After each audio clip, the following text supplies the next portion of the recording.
નમસ્કાર મિત્રો, હું કનૈયાલાલ મીરાણી આપની પોતાની મનગમતી યુટ્યુબ ચેનલ શિક્ષણ સફરમાં આપનું સ્વાગત કરું છું। આ ચેનલ ઉપર શૈક્ષણિક માહિતી, અભ્યાસક્રમ, શિષ્યવૃત્તિ પરીક્ષાઓ, સરકારી યોજનાઓ, સ્પર્ધાત્મક પરીક્ષાઓ તથા કમ્પ્યુટર અને ટેકનોલોજીને લગતા વિડીયો અપલોડ કરવામાં આવે છે। હજી સુધી તમે જો આ ચેનલને સબસ્ક્રાઇબ ના કરી હોય તો સબસ્ક્રાઇબ કરી દેજો, તમારા મિત્રોને શેર કરી દેજો અને બેલ આઇકન દબાવી દેજો જેથી અમારા નવા વિડીયોની અપડેટ આપને મળતી રહે। नमस्कार मित्रों, आज आपणे धोरण 7 नी अंदर जे सामाजिक विज्ञाननी एकम कसोटी जे लेवायेली छे तारीख 6/9/2024 नी जेनुं संपूर्ण प्रश्न बेंकनुं सोल्यूशन छे ई आपणे जोवाना छीए। जेनी अंदर प्रकरण 1, 2, 10 અને 15 નો समावेश करवामां आव्यो हतो। तो चलो आपणे शरूआत करीए छीए। प्रश्न 1 थी नीचेना आपेला प्रश्नों माटे विकल्पोमांथी साचा विकल्प शोधीने उत्तर लखो। तो अहींया पहेला भूकवच स्तर माटे कयो विकल्प साचो छे? तो जो पृथ्वी सपाटीना सौथी उपला स्तरने भूकवच कहेवाय छे। पछी भूकवच सौथी पातळुं स्तर छे। भूकवच भूमिखंड पर आश्रे 35 किलोमीटर सुधी होय छे। उपरना तमाम साचा। तो आ त्रण साचा छे एटले आपणो जवाब आवशे डी, उपरना तमाम साचा। पृथ्वी सपाटीनुं उपલું स्तर मुख्यत्वे कया खनिज तत्वोनुं बनेલું होय छे? तो जवाब आवशे आपणो बी, सिलिका अने एल्युमिनियम। 3 છે નીચેના વિધાનો પૈકી કયું વિધાન મેન્ટલ સ્તરની સૌથી સાચી ઓળખ આપે છે? તો જવાબ આવશે એ, મેન્ટલ સ્તર 29 કિલોમીટર ઊંડાઈ સુધી ફેલાયેલું હોય છે। તો આ રીતના તમારે વિકલ્પો પસંદ કરવાના છે। ચોથો પ્રશ્ન છે આંતરિક ભૂગર્ભ શાનું બનેલું હોય છે? તો જવાબ આવશે એ, આંતરિક ભૂગર્ભ નિકલ અને ફેરસનું બનેલું હોય છે। चलो एना पछी आपणे वात करीए 5मा प्रश्ननो। तो अग्निकृत खड़क माटे कयो विकल्प साचो छे? तो जवाब आवशे बी, गरम मेघना ठंडो थई नक्कर थाय तेने अग्निकृत खड़क कहे छे। चलो एना पछी बात करिए 6ठानी कया खड़कनी रचना लावाथी थाय छे? तो जवाब आवशे सी, अग्निकृत खड़को। कया खड़कोमां वनस्पति, प्राणी अने सूक्ष्म जीवाणुओ जोवा मळे छे? तो जवाब आवशे सी, जळकृत खड़को। चलो एना पछी रूपांतरित खड़कोना उदाहरण जणावो। तो जवाब आवशे जो अहींया चीकणी माटी, चूनानो पत्थर, स्लेट। तो आ त्रण आवशे એટલે जवाब आवशे डी, उपरना तमाम। खनिज माटे नीचेना पैकी कयो विधान योग्य छे? तो अहींया 9मो प्रश्न जे छे एनी अंदर तमारे कयो आवशे ए तमारे खास जे कॉमेंट सेक्शनमां जई अने कॉमेंट करवानी छे। नक्कर खड़को आपणने कई रीतना उपयोगी छे? तो सड़क बनाववा, मकान बनाववा, इमारतो बनाववा, એટલે કે ઉપરના તમામ।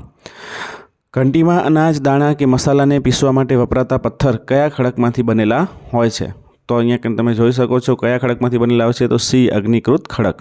आंतरिक बळ क्यारेक आकस्मिक गति पैदा करे छे त्यारे शुं थाय छे? तो आ जे प्रश्न जे छे ए तमारे खास आनी अंदर विकल्पो जोवाना छे अने विकल्पो जोई अने तमारे आ प्रश्ननो उत्तर जे छे कमेंट सेक्शनमां जईने कमेंट करवानो छे। परंपरागत रीते भूकंपनी संभावनानुं अनुमान केवी रीतना थई शके?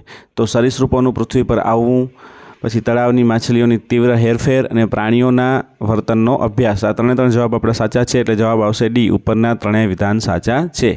तो परंपरागत रीते भूकंपनी संभावनानुं अनुमान जे छे ए आपणे आ रीतना लगावी शकीए छीए। जेनी अंदर आ ત્રણ ऑप्शनो जे छे ए आपणने साचा आपेला छे अने एना आधारे आपणे एनुं अनुमान लगावी शकीए छीए।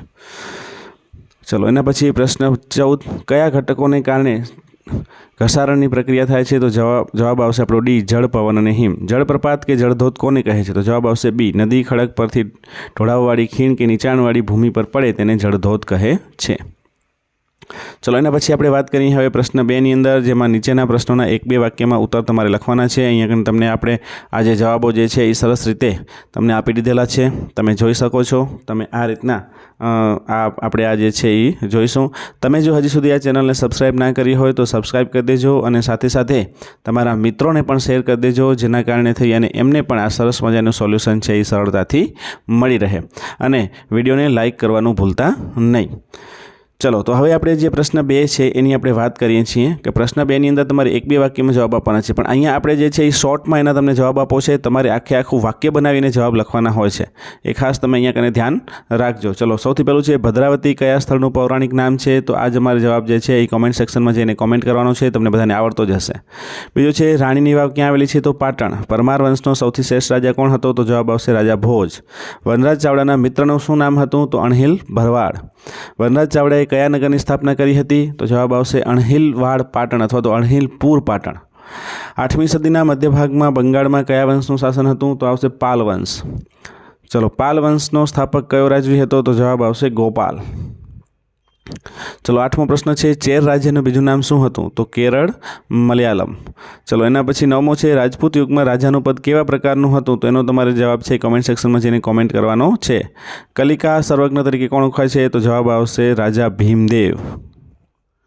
ચલો એના પછી 11મો પ્રશ્ન છે રાણીની વાવ કોણે બંધાવી હતી? તો જવાબ આવશે રાણી ઉદયમતીએ. ગોવિંદચંદ્ર ત્રીજો કયા વંશનો રાજા હતો? એ તમારે કોમેન્ટ સેક્શનમાં જણાવવાનું છે. ધોળકામાં કયું છે? મલાવ તળાવ. તરાઈના યુદ્ધ ભારતીય ઇતિહાસમાં કેમ સિગ્નેચર રૂપ આપવામાં આવે છે? તો આ 14મો અને 15મો આ પ્રશ્ન બંને જે છે એ તમારે કમેન્ટ સેક્શનમાં જઈ અને કમેન્ટ કરવાના છે. ચલો એના પછી પ્રશ્ન 3 છે ખાલી જગ્યા પૂરો. તો વિશ્વમાં સૌથી મોટું લેખિત બંધારણ ભારત દેશનું છે. ભારતમાં મતાધિકાર 18 વર્ષ પછી મળે છે. જવાબ આવશે 18 વર્ષ. લોકો વડે અને લોકો માટે ચાલતું શાસન એટલે શું? તો જવાબ આવશે લોકશાહી. ખાલી જગ્યા તટસ્થ રીતે ચૂંટણી કરાવે છે. તો જવાબ આવશે ચૂંટણી પંચ. ભારત એ ખાલી જગ્યા શાસન વ્યવસ્થા ધરાવતો દેશ છે. તો શું આવશે? લોકશાહી. ખાલી જગ્યા વર્ષ કરતાં નાની ઉંમરના બાળકને મજૂરીએ રાખવું એ કાયદાનો ભંગ થયો કહેવાય. તો 6 થી 14 વર્ષ એનો જવાબ આવશે. 7મું છે આપણા સ્વમાનને જાળવી રાખવા માટે ખાલી જગ્યાનો અધિકાર જરૂરી છે. તો આ તમારે કમેન્ટ સેક્શનમાં જવાનું છે. 8મામાં જવાબ આવશે મત. 9માની અંદર જવાબ આવશે બંધારણ. અને 10મું છે વિશ્વમાં સૌથી મોટી લોકશાહી ખાલી જગ્યા ભારત દેશ ધરાવે છે. 11મો પર લોકસભાની ચૂંટણી દર 5 વર્ષે આવે છે. ખાલી જગ્યા યાદીમાં નોંધાયેલો કોઈપણ નાગરિક મતદાન કરી શકે છે. તો જવાબ આવશે મતદાર યાદી. ચલો ચૂંટણી પંચ અહીંયા જે ખાલી જગ્યા જે છે જગ્યા નથી એટલે આપણે અહીંયા બારે લખી દીધેલું છે મતદાર યાદી. ચૂંટણી પંચ ચૂંટણી દરમિયાન ખાલી જગ્યા માટે વિશેષ મતદાન મથકો ઊભા કરે છે. તો જવાબ આવશે મહિલા અને દિવ્યાંગ મતદારો માટે. તો આ રીતના જે છે તમે સરસ રીતે જવાબો જે છે એ લખી શકો છો. બાકીની અમુક ખાલી જગ્યાઓ ખાલી છે જે તમારે કોમેન્ટ સેક્શનમાં છે એને કોમેન્ટ કરવાનું છે. ચલો આપણે જોઈએ 15મું જે 14 વર્ષથી નાની ઉંમરના બાળકોને મજૂરી કરાવી ખાલી જગ્યાનો ભંગ થયો કહેવાય. એ સિવાય 14મું જે છે તમને આપેલું છે કે લોકશાહીમાં ખાલી જગ્યા વ્યક્તિનું શોષણ ન થાય તે માટે તેમને તાલીમ આપીને પગભર કરવા દ્વારા સરકાર અનેક યોજનાઓ અમલમાં મૂકે છે. તો આ બંને ખાલી જગ્યાઓ જે છે તમારે કોમેન્ટ સેક્શનમાં જઈ અને કોમેન્ટ કરવાની છે. તો આ કોમેન્ટ કરવાનું ભૂલતા નહીં, કારણ કે અમુક ખાલી જગ્યાઓ એવી છે કે જે સરળ છે જેના માટે થઈ અને આપણે અહીંયા કરીને ખાલી જગ્યાઓ પૂરી નથી તો એ તમને સરળતાથી આવડતી જ હશે. માટે તમારે એ કોમેન્ટ સેક્શનમાં જઈને કોમેન્ટ કરવાની છે. ચલો એના પછી આવે છે જોડકા જોડવાના છે વિભાગ એ અને વિભાગ બી સાથે. સૌથી પહેલું છે હરિહર અને બુક્કારાયના ગુરુ. તો એ કોણ હતા? તો જવાબ આવશે સ્વામી વિદ્યારણ્ય. દિલ્હી સલ્તનતનો પ્રથમ અફઘાન શાસક કોણ હતો? તો આવશે બહલોલ લોદી. લોદી વંશનો અંતિમ શાસક કોણ હતો? તો જવાબ આવશે ઇબ્રાહિમ લોદી. અને પછી દિલ્હી સલ્તનતની પ્રથમ મહિલા શાસક કોણ હતી? તો જવાબ આવશે રઝિયા સુલતાન. પછી લશ્કરમાં અને ચહેરાની પદ્ધતિ શરૂ કરનાર શાસક કોણ હતો? જવાબ આવશે અલ્લાઉદ્દીન ખિલજી. તો આ રીતના તમે વિભાગ એ અને વિભાગ બી સાથે આ રીતના સરસ રીતે આપણે જોડકા જોડેલા છે જે તમે જોઈ શકો છો. એટલે આ રીતના તમે સરસ રીતે જોડકા જોડશો તો તમે સરસ રીતે અહીંયા કને જોડી શકશો. જરૂર પડે ત્યાં વિડીયોને સ્ટોપ કરી અને સમગ્ર જવાબો જે છે એ તમારી નોંધપોથીમાં તમે ઉતારી લેશો તો તમને સરળતાથી વાંચી શકાશે. ચલો એના પછી આપણે વાત કરીએ વિભાગ બની અંદર. તો બ્રહ્મની સ્થાપના કરનાર કોણ હતું? તો ઝફર ખાન. પછી અહીંયા જોઈ શકો છો તમે ચહેલગાહની સ્થાપના કરનાર જે છે એ તમારે લખવાનું છે. પછી આ 4થું અને 5મું જે છે આપણે જોડકા જોડીને તમને આપી દીધેલા છે તમે જોઈ શકો છો અહીંયા કને. બાકીના 2 જોડકા જે છે ખાલી રાખ્યા છે. તો સામે અહીંયા કને 2 વિકલ્પ પણ ખાલી રાખેલા છે. કોણ આવશે? તો અહીંયા તમે જોઈ શકો છો. ત્રીજાની અંદર હું તમને કહી દઉં છું તુગલક વંશનો સ્થાપક કોણ આવશે? તમે જોઈ શકો છો ઇલ્તુમિશ. ચલો એના પછી વિજયનગરનો પરાજય જે છે શું આવશે? તો તાલીકોટનું યુદ્ધ. ઢાઈ દિન કા ઝોપડા. તો આવશે અજમેર. ઇબ્રાહિમ લોદી અને બાબરના યુદ્ધનું સ્થળ. તો શું આવશે તમારે જોવાનું? તો આવશે પાણીપત. પછી વિંધ્યાનગર તરીકે ઓળખાતું કયું છે? તો વિજયનગર. અને કુતુબ મિનાર તો એની સામે આવશે દિલ્હી. પ્રશ્ન 5ની આપણે વાત કરીએ ટૂંક નોંધ લખવાની છે. એમાં રાજપૂતના ગુણો, રાજપૂત યુગનું વેપાર વાણિજ્ય અને રાજપૂત યુગની શાસન વ્યવસ્થા. તો આ ટૂંક નોંધ જે છે આપણે અહીંયા કને તમને લખીને આપી દીધેલી છે તમે જોઈ શકો છો. આ રીતના આપણે લખીશું તો રાજપૂતના ગુણો કયા આવશે? તો રાજપૂતો છે બહાદુર હતા, વચન પાળતા હતા, તેઓ ગૌ બ્રાહ્મણ પ્રતિપાલક હતા, યુદ્ધમાં પીછેહટ કરતા નહીં, લડાઈમાં પણ અધર્મ આચરતા નહીં. પછી એ જ રીતના રાજપૂત યુગનું વેપાર વાણિજ્ય શું આવશે? તો અહીંયા તમે જોઈ શકો છો વાણિજ્ય વ્યવસ્થા ઉપર દેખરેખ રાખવા અલગ વિભાગો હતા. વિદેશ વ્યાપાર પર જકાત અને કર લેવામાં આવતું હતું. બંદરો ઉપર કર લેવામાં આવતો હતો. ગુજરાતના સ્તંભતીર્થ અને ભૃગુ કચ્છ વેપારના મુખ્ય મથકો હતા. ચલો એના પછી રાજપૂત યુગની શાસન વ્યવસ્થાની વાત કરીએ તો રાજાનું પદ છે વંશ પરંપરા હતું. રાજ્યનો જ્યેષ્ઠ પુત્ર છે ઉત્તરાધિકારી બનતો.